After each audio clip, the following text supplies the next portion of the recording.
Hi, everyone. In this video, we're going over exercise 15 gamma of chapter 15 of Athenaze. And what we're doing here is going into English to Greek, therefore very tricky, using these athematic aorist forms. So we have bino, we have gignosko, we've got histemi, although at this point we only have hestein, the aorist form of that verb. Let's dig into it. I'll start by marking up the sentences in English so that we know what we're looking at, and then we'll try, the Greek translation. So after going into the house, the women were sitting talking to one another. Our main subject is going to be the women. That's going to be plural feminine nominative because it's the subject. Were sitting is going to be our main verb, and the were blanking format should be a clear indication that this is imperfect in terms of the tense. But then beyond that, we've got two participial phrases. Talking to one another, this ing verb is telling us that this is a present participle referring to contemporaneous action to the main verb. So while they're sitting, at the same time they're sitting, they're talking to one another. So we don't need a future participle. That'd be while they were sitting, they were thinking or planning to talk to one another, nor is it aorist that they had already done it by the time that they were sitting. So this is going to be a present participle, and the verb is dialego. You can't read my pres there, but that's what I'm looking at. Contrast this to after going into the house. Now you could look up in your English to Greek or Greek to English dictionary after, and then find a subordinating conjunction that's a temporal marker for after. We could do meta plus the accusative. There are ways of doing this in Greek. That's not what this is looking for, though.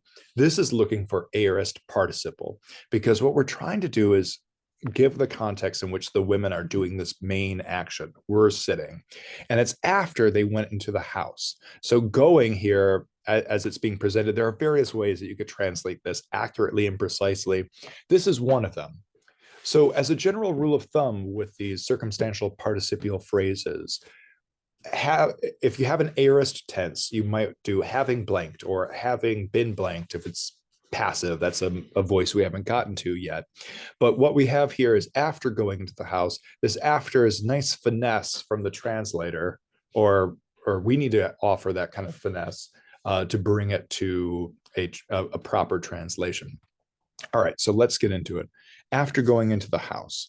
So what we need here is aorist. Let me see if I can get out of my commentary and into the text. Also, I apologize already if I run into any kind of funky font issues. Sometimes my computer will default to modern Greek spellings, which is not always what we're looking for.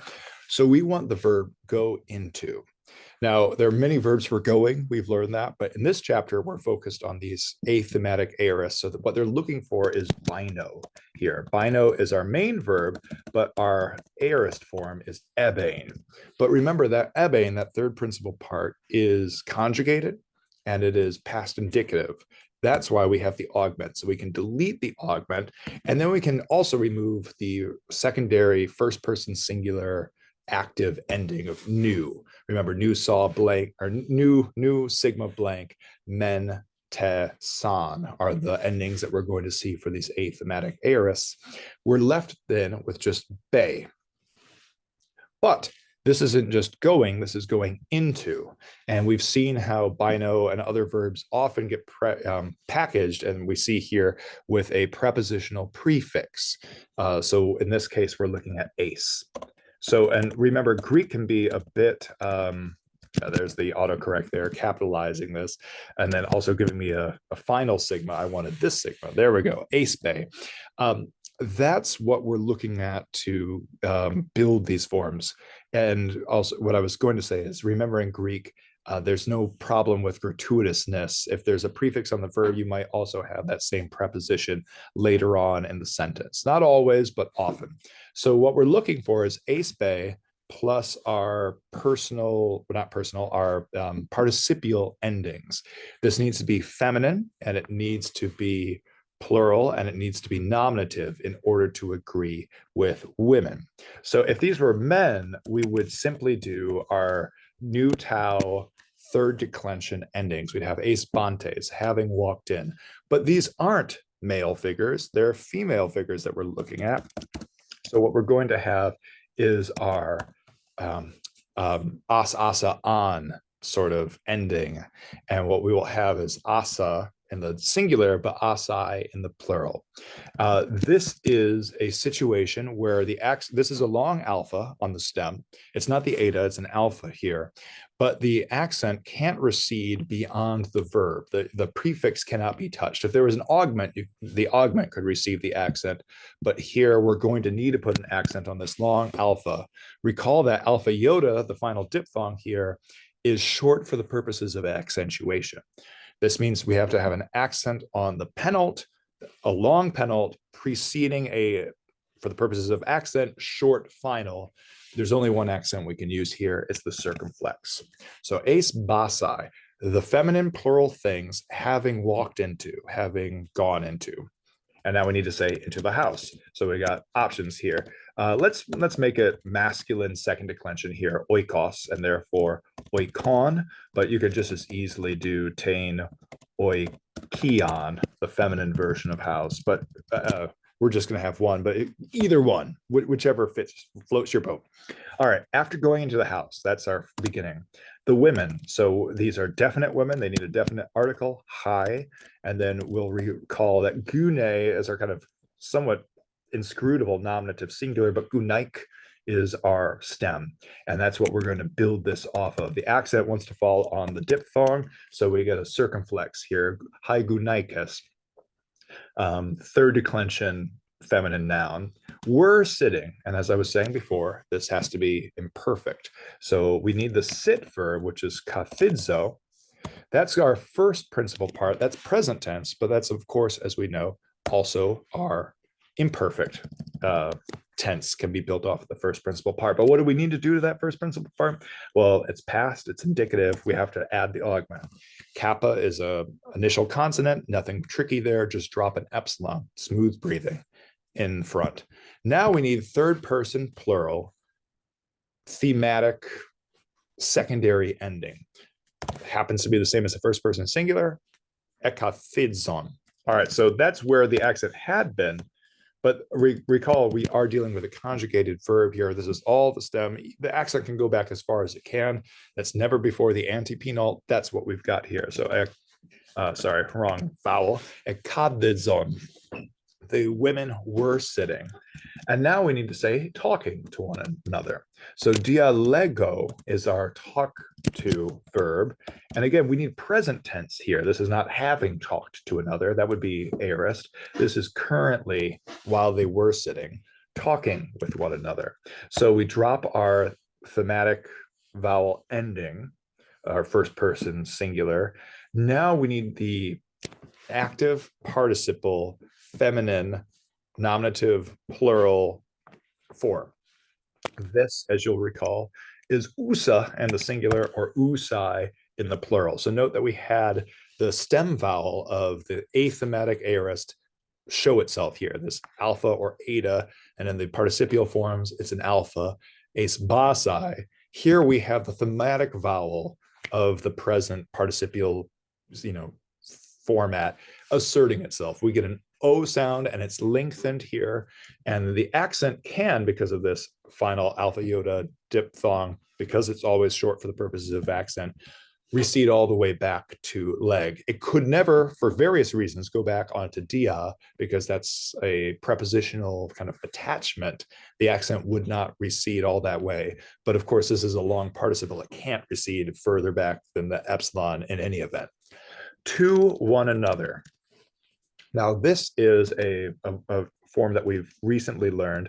Aleloi is the nominative, but you would not see the nominative because this thing shows up in the oblique cases because it's meant they are talking to one another or doing something to one another or taking one another's things. So we see it in the genitive and the dative and the accusative and only in the plural.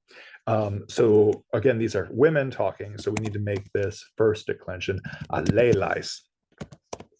And that's what we're looking at.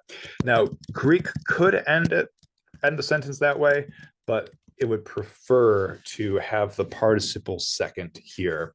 So what we're left with is having gone into the home. Again, that could be tain oikion, but ton oikon works great. Haikunaikes, the women, ekadizon, were sitting to one another talking to one another.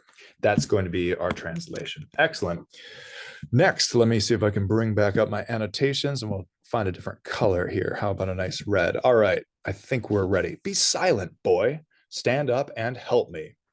All right, this is great because we've got three imperatives here. So this should be relatively straightforward. And then we have an addressee, boy, and this is going to be vocative. Now our problem becomes, what tense are these imperatives? Be silent, and we've seen this a bit, tends to be present tense because it's continuous action. It's not be silent momentarily, it's be silent and kind of continue to be silent. However, stand up and help are verbs that would reasonably be aorist in their aspect. You could say, help me for the rest of my life, help me continuously, continue to stand up like you're stair climbing or something, but these are going to skew aorist. So these imperatives are going to be aorist over here. I'll mark that with an awkwardly written A. And then the be silent is going to be a present tense imperative. All right. All of these are imperatives, so they're not going to have indicative augments. So it doesn't matter present or aorist. They're all going to be starting with the first letter of their form. All right, so let's get into it. Be silent. This is sigao is our verb. If we were to look it up in the dictionary, to be silent, this is alpha contract. And if we are looking for a present tense active imperative ending, it's epsilon. Oh, sorry. So siga is what we're looking at. But sorry, I should move the accent. Just destroy the accent. All right, there we go. We're basically there. This is our pre-contracted form. The epsilon is short. The accent will fall over that iota.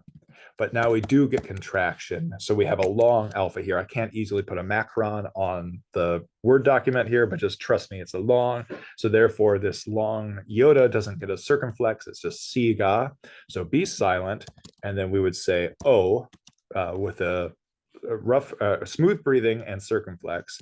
And then pied is our stem for child. But in the vocative, it just loses everything. The nominative gets a sigma. We have pice or final pice, but here in the vocative, we just simply have opi, siga opi, and now we need that raised dot. I always forget which is the right button to press on my keyboard. There we are. Siga opi, be silent, boy. And then the ancient equivalent of the circumflex. Now, or not circumflex, what is that? Semicolon, that's this form, and then the semicolon equivalent is of course raised dot because the semicolon symbol is used for interrogatives, for questions in Greek. Stand up. Finally, we get to our athematic aorist that we're looking for. We do need one of these prepositional prefixes, and the up one is ana. Now we need the verb stand, and it's actually cognate with English stand. It is this sta stem. Latinists will know this is sto stare. Here we have this irregular verb histemi. That's an athematic present that you'll learn later. Right now, what we can focus on is the aorist form that we learned in chapter 15, which is stay as a stem. So sigma tau eta. But then we need that second person singular aorist imperative. And this is E. So steithi is what we're looking at. That's a final short iota, which means this will, well, what you would think then is that the accent would recede all the way to the antepenult. But that's a prefix. It's not actually part of the verb. So the accent gets applied before you kind of recognize that there's a prefix to it. So there's an accent wall effectively here. You can't put it before the stem of the verb. That makes this a circumflex. So steithi.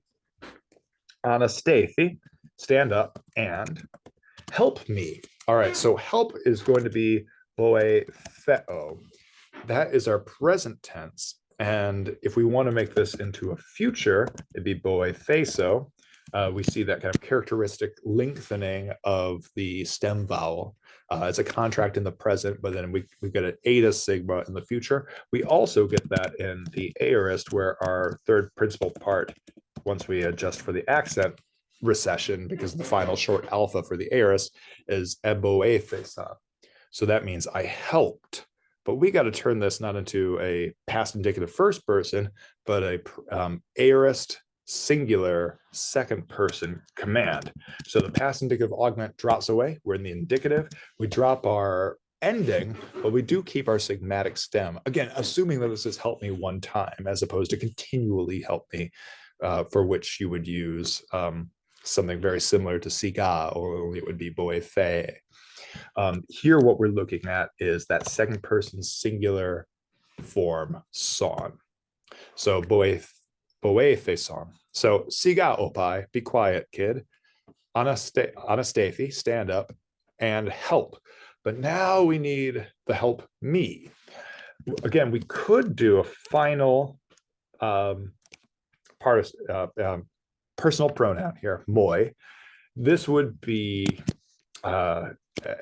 presuming it's not help me, like an italicized me, as opposed to help somebody else, but just help me. This would be, the moi would be enclitic, and that would gift, as it were, kind of an acute accent there. Boethe son moi. That's totally good, but Greek would prefer to take this part, this pronoun, and move it before the verb. So we would get moi there. That's enclitic, and that means that this formerly grave accent on the conjunction kai will become acute. So kai moi. Again, if we wanted to make clear that this was help me as opposed to somebody else, we would have this non-enclitic moi, and then that would make kai also stay grave. So that would be kai moi boethe san, but that's not presumably what we've got here, although it's always a bit of a guesswork of like, what is the context of any of these sentences? But presuming it's just somebody asking, say, Philip or whoever to help, this is what we're looking at. Siga opai, anastethi kai moi boethe san. All right. 3, having gone into the temple, the priest stood and prayed to the god. One more color, and I think I'll probably wrap it up here. This was a bit of an intensive, I forget how long these things take. So having gone, again, just like after going, this is going to be a aorist participle situation, and it's our verb bino again with our prefix ace, because this is going to be the into. Having gone into the temple, the priest, so that'll be our subject. So this having gone participle is going to have to agree with this masculine singular nominative priest. The priest stood, so that's going to be aorist, and prayed, also aorist, presumably, not was praying, to the god. Okay, that's not terrible as far as these things go. Let's get started. So once again, we're going to be looking, if I can get the Greek font up, ace bino is our verb, to go into. But that's present tense, I am going into. We need this to be aorist, and we need it to be a participle. So this is our stem, ace bay. But it's participial, so we're going to have a long alpha here. Again, I can't mark the alpha as long easily on my keyboard, but know that that's our ending. And then this is a masculine participle. So masculine and neuter active participles are going to be third declension with a new tau stem. So that's what we have. And now we need this to be masculine singular ending, which is a sigma. I guess it's a final sigma. But you know how this works. The sigma is corrosive. It will eat up that new tau, and we need further lengthening of this participle, of this alpha. It was already long. There's nothing else we can do, so it's just ace boss. Now let's talk accent. This is on the analogy of pas pas upon, and because of that shortening, it gets a circumflex, ace boss. So what does this mean? A masculine singular thing, having walked into, having gone into. And that's what we have here, having gone into, and now we need into the temple. Again, one could probably simply have an accusative here, but ace plus the accusative is what Greek is going to prefer. And then our noun here is hieron, the holy place, literally. So having gone into the temple, the holy place, the priest, and same, they're cognates here, hieron and hieros. So rough breathing on the initial iota, that's part of this hier, and then aus, and then this is doesn't normally receive a circumflex, so it's going to just be grave here. The priest stood. So this is stathy, or sorry, no, this is the same verb that we had stathy right up here, but it's going to be at this point Estain is our third principal part of this verb that we don't know the first or second principal parts for. That's histemi and staso, but you'll get there eventually. Right now, what we need to look at is estain, and this is the first person singular form. I stood up, or I stood. Estes, you stood. Sorry, final S. Third person singular, because of the robustness phonologically of this long eta, you don't need a new movable. So it's simply he stood, este. If we want to make it up, we could do ana. If he stood out, it could be exeste, or exeste, but this is what we're looking at. Stood, the priest stood. And now he's going to be doing something else, prayed. So elkomai is our verb of prayer. But then we have to look up, and I'm going to have to actually look this up right now because I'm pretty confident about what happens in the third principal part for this, but not confident enough to do it without typing this out. It's sigmatic, it's alpha, and then we have the lengthening that we would like. So it is fully predictable, but it's not a simple thing to predict. So this L initial diphthong gets lengthened as part of its past indicative augment into eo, still a diphthong, but now kind of further lengthened. We have the lengthening of the sound of the epsilon, and now we're going to have euk get a sigma. So that key plus sigma is going to give us a xi in Ionic written Greek. It's funny, if you go back to Athenian inscriptions of 440 BCE, they would be writing it like this, but not here, not in this textbook. Now we need a sigma, or alpha rather, the tense vowel of the aorist, and now we need third person singular middle, because this is a middle deponent verb endings. Those endings are main, saw, ta, but that's first, second, third. We simply need the ta here. That's a short final omicron. This is not a prefix, it's part of the verb, so we can actually accent this. So it needs to be smooth and acute, which gives us euxato. And now he's praying to the god. So we know this god and we know that it's masculine. This is going to be a dative relationship, to or toi, if you will. And then we need theos as our god vocabulary item. The accent is on the O sound, so we need both a acute accent because this is sentence final, iota subscript to show it's dative, and then the omega. So that's what we're looking at. Having gone into the temple, the priest stood and prayed to the god. Nice. All right. I hope that was helpful. There are several more. I have even more here, but I bit off more than I could chew. But this is what you're looking at. So after climbing the mountain, aorist participle, we stood and we're looking at the city. Aorist imperfect. The old man told the boys to stand up and listen. Told the boys, aorist, to stand up, infinitive, listen, infinitive, stand up, probably aorist infinitive, listen, probably present infinitive, but you could do aorist like, hey, listen up right now. Having learned what had happened, and as they're saying, use the aorist. So this would be from Monthano, learning the thing. Oh, what had happened? I guess they're probably looking for T agenital, the thing that had become. The boy went out of the house. So again, ek plus bino, to look for his father. Pro tip there, verb of motion with a sense of intention. We're going to have ek bino in the aorist. I won't give you that form. To look is going to be a future participle. So that's going to be opsomenos, because we have a future middle. Opsomenos for his father. Although look for, they probably have a different verb. That might be seek. I'll let you get to that, but just know it's a future participle. If it was simply to look at his father or something like that, you would have opsomenos, but this will be a future participle. All right, I'll leave you all to it. Good luck.